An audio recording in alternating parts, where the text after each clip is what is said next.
रावत साहब, आज तो इतनी याचिकाएं सुप्रीम कोर्ट में आई सुनवाई के लिए, एक साथ लगा बारिश हो रही है, टप टप टप टप झमाझम 73-74 याचिकाएं थी। मेरे पास है प्योर पाव भाजी का मसाला, पाव भाजी मसाला, पाव भाजी को टेस्टी बना डाला, सबका राजा आल प्योर मसाला।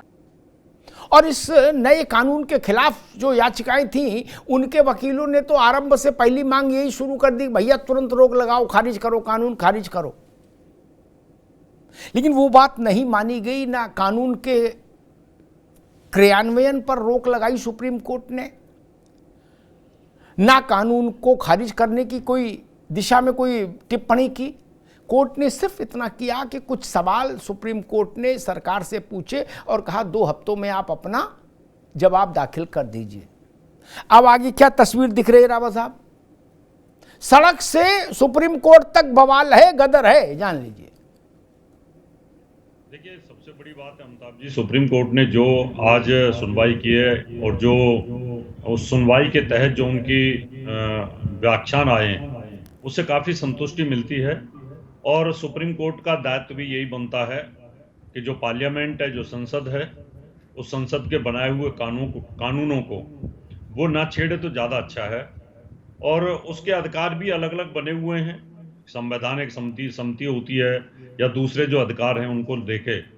लेकिन साथ में उन्होंने जो ये कहा है कि जब हमारे अंदर सुनवाई हो रही है, हम सुनवाई कर रहे हैं, तो ये गदर क्यों, ये बहुत बड़ी बात उन्होंने की है। एक इशारा उन्होंने इस बात का किया अमिताभ जी कि ये जो गदर मचा रहे हैं ये गलत है, यहाँ सरकार को एक्शन लेना चाहिए, राज्य सरकार को एक्शन लेना चाहिए। राज्य सरकार अगर सक्षम नहीं है अपनी वोटों की राजनीति के लिए, अगर वो एक तरफा एक वर्ग को खुश करने की कोशिश कर रही है, तो केंद्र सरकार को मुझे लगता है राष्ट्रपति शासन लागू करना चाहिए। और वहां एक विशेष वर्ग जो हिंदू है उसके साथ जो मार काट बलात्कार किया जा रहा है अपने ही देश के अंदर, एक इस कानून के तहत उन पर सख्त कार्रवाई होनी चाहिए, क्योंकि ये बहुत अच्छा नहीं है अमिताभ जी। जी ठीक बात राव साहब, मैं विवेक जी के पास चलूँ, उससे पहले एक बात जरूर कहूंगा। मुर्शिदाबाद में वक्फ आपके हिसाब से मुसलमानों का, ठीक, आपको अच्छा लगे तो ठीक बात, खराब लगे तो नाराजगी जताएंगे आप, ठीक है चलो। लेकिन घर हिंदू का क्यों जलाएंगे? कत्ल हिंदू का करेंगे? आपको वक्फ नहीं, कानून नहीं समझ में आ रहा, सुप्रीम कोर्ट गए, चलो सड़क पर भी रहो। लेकिन आप हिंदू का घर वहां मुर्शिदाबाद में क्यों दर्द जलाएंगे और हिंदू पलायन करने के लिए अभिशप्त हो जाए? बोले क्यों? बोले हमें वक्फ कानून से नाराजगी है। ये तो गजब रंगबाजी है। वक्फ कानून से आपको नाराजगी है तो हिंदू का घर फूंक देंगे। जो बात रावत साहब ने कही उसमें मुझे एक बात और जोड़नी है कि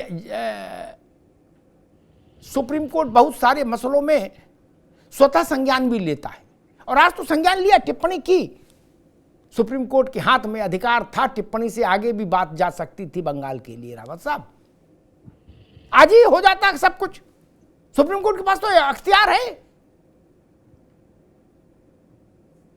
सिर्फ ये कहना कि नहीं भाई शांति बनाए रखो, सब शांति, ये तो सब कह ही रहे हैं।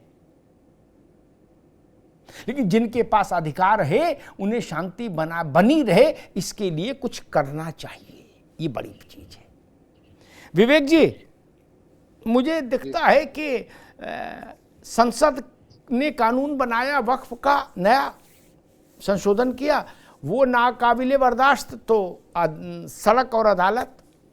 और अदालत ने एक निर्णय दिया था आपके राज में, राजीव जी के समय में, क्या तो वो भी नाकाबिले बर्दाश्त था, तो जजों के पुतले फूंक दिए थे। नहीं, न संसद का फैसला मंजूर, न अदालत का फैसला मंजूर। नहीं, आपको तो याद ही होगा कि आपके नेता को कैसा घेराबंदी कर दी थी, रात भर मौलानाओं ने उनकी कैसी वो की थी, एक तरीके से कहो कैसे उनको धमकाया था, सटकाया था, याद ही होगा प्रसंग।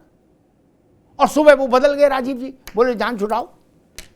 नहीं, संसद का निर्णय भी मंजूर नहीं, सुप्रीम कोर्ट का निर्णय भी मंजूर नहीं, ये लोग क्या चाहते हैं, कहां से फिर निर्णय आएगा? कहीं तो सिर झुकना चाहिए विवेक जी, नहीं? उन लोगों का क्या हो जिनका सिर न संसद के आगे झुकता है न सुप्रीम कोर्ट के आगे झुकता है? विवेक जी।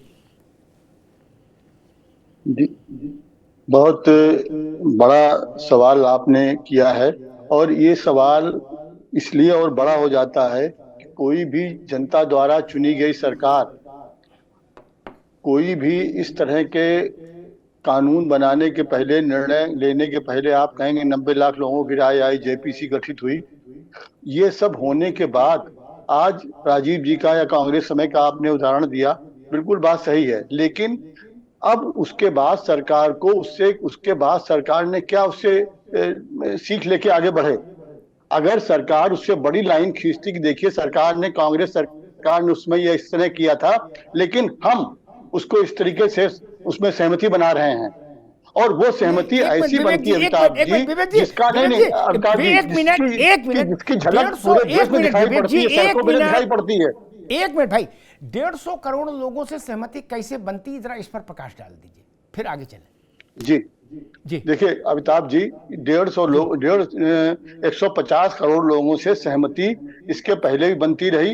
इसके लिए जो उनके बताओ मुझे, और कब बनी बताओ, बताइए अमिताभ जी। ये बात ये है कि आज भाजपा सरकार के आज इस नहीं, तरह की ये आपने जब कहा बात करते पहले हैं सहमति बनती रही, मुझे उदाहरण दीजिए कब 150 करोड़ लोगों तक, 100 करोड़ लोगों तक? जवाहरलाल जी की सरकार गई तब तो 35 ही करोड़ थे उनके पास, इंदिरा जी की गई 70 करोड़ उनके पास, नरसिंह राव के सरकार गई 100 करोड़ के पास, या मनमोहन सिंह की सरकार गई 135 करोड़। मुझे बता दीजिए, मैं भी भाई साहब 40 साल से यही काम कर रहा विवेक जी, पत्रकारिता। अमिताभ नहीं आपकी बात है, लेकिन उसके क्या बड़ी बड़ी जो हड़तालें होती हैं, क्या उनसे सारे लोगों से बात करी जाती है? उनके चुनिंदा लोगों से बात करी जाती है और एक सहमति बनाई जाती है। वो सहमति की बात हो रही है। इतनी वो सहमति क्यों नहीं बनाई गई? सरकार के हर फैसले पर सवाल क्यों खड़े होते हैं? आपको जल्दबाजी क्यों रहती है? आप आज गरीब कल्याण की बात करते हैं, गरीब मुसलमानों का कल्याण होगा, अभी रुकना होगा, इसमें अभी रुकना होगा। याद आती है कि आपने गरीब किसानों कल्याण की पर बात आप करी नहीं थी। जाएंगे विवेक जी, माफ करिए, आज गरीब कल्याण पर नहीं जाएंगे, आज वक्त पर रहेंगे, सॉरी टू से, आज केवल वक्त पर, गरीब कल्याण पर नहीं, गरीब कल्याण पर फिर अभी रुकना होगा, एक बहुत बड़ा सवाल अमिताभ जी ये भी है। अभी रुक जाइए। विवेक जी ने कहा कि उन सबसे बात नहीं हो सकती, बात ठीक है। संसद से ज्यादा प्रतिनिधि चेहरा कोई और है क्या देश का? संसद, लोकसभा में 150 करोड़ लोगों का निर्णय है, फिर किस सभा में जाएंगे हम, और क्यों जाएंगे? तमाशा बना दिया।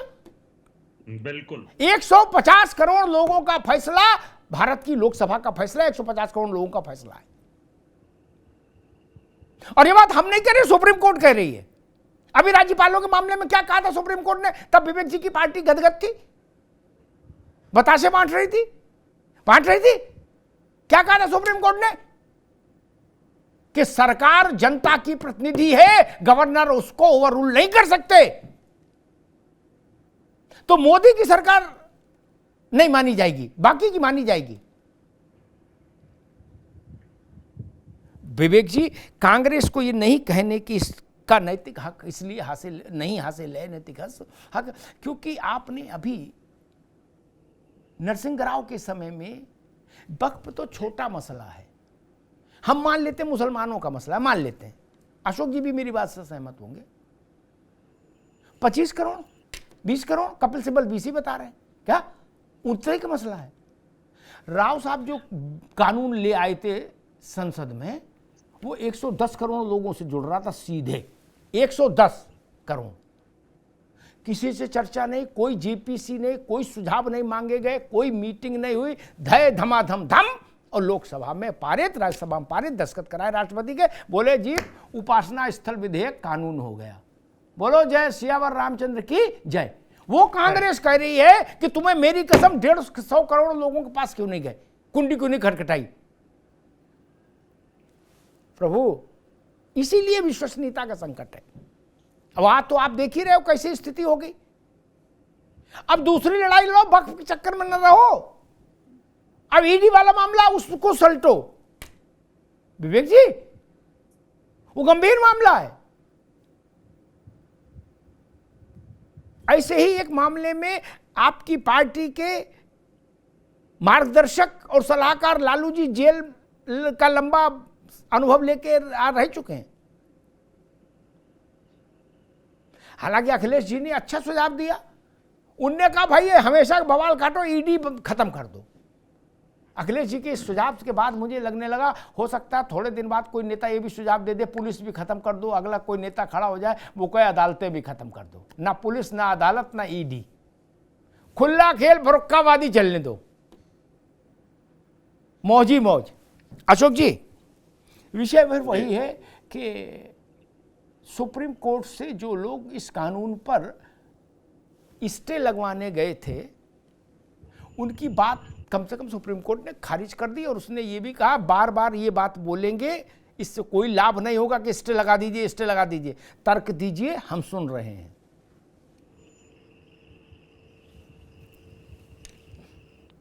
अमिताभ जी, सुप्रीम कोर्ट में जिस तरह से आज बहस हुई, पूरा देश ने देखा कि जो विपक्ष के वकील थे कपिल सिब्बल जी थे, उनके जो दलील थी उन दलीलों से सुप्रीम कोर्ट काफी सहमति दिखाया और उसी सहमति के आधार पर अंतरिम आदेश का भी बात सुप्रीम कोर्ट ने किया है कि इस पे अंतरिम आदेश भी जारी होगा।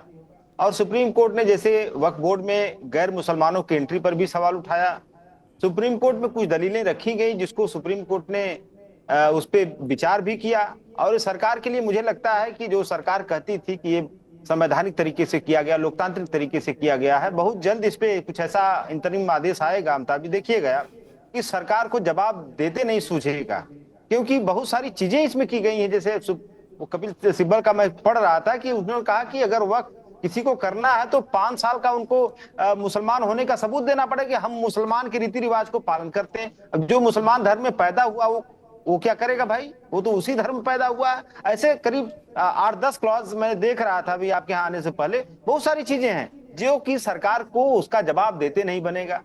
और दूसरी बात, अभी आपने कहा कि नरसिम्हा राव जी ने कानून लाया, ऐसे ऐसे ला दिया। वो कानून जो लाए थे वर्शिप एक्ट, वो तो लाए थे झगड़ा बचाने के लिए कि झगड़ा न हो समाज में। अरे भाई मंदिर मस्जिद को लेकर थे, वो खुदा थे नहीं ना, भगवान थे नहीं ना, वो भी सरकार में थे। जो मोदी राव थे उनको अधिकार हासिल था, मोदी को हासिल नहीं। यार दो तरफा बात नहीं करो।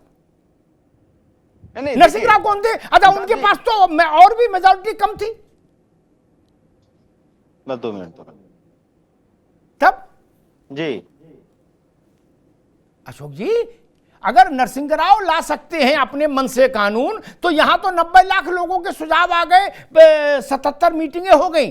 जाने कितना पेस्ट्री और काजू खा लिए सब लोग। अमिताभ जी 10 सेकेंड देखिए। 90 लाख सरकार बड़ा मतलब बड़ा विचित्र तर्क देती है मोदी सरकार। अरे 90 लाख का सुझाव मान लिया और जेपीसी में जो विपक्षी सांसदों का एक भी सुझाव नहीं माना और 90 लाख जनता का सुझाव मांग लिया।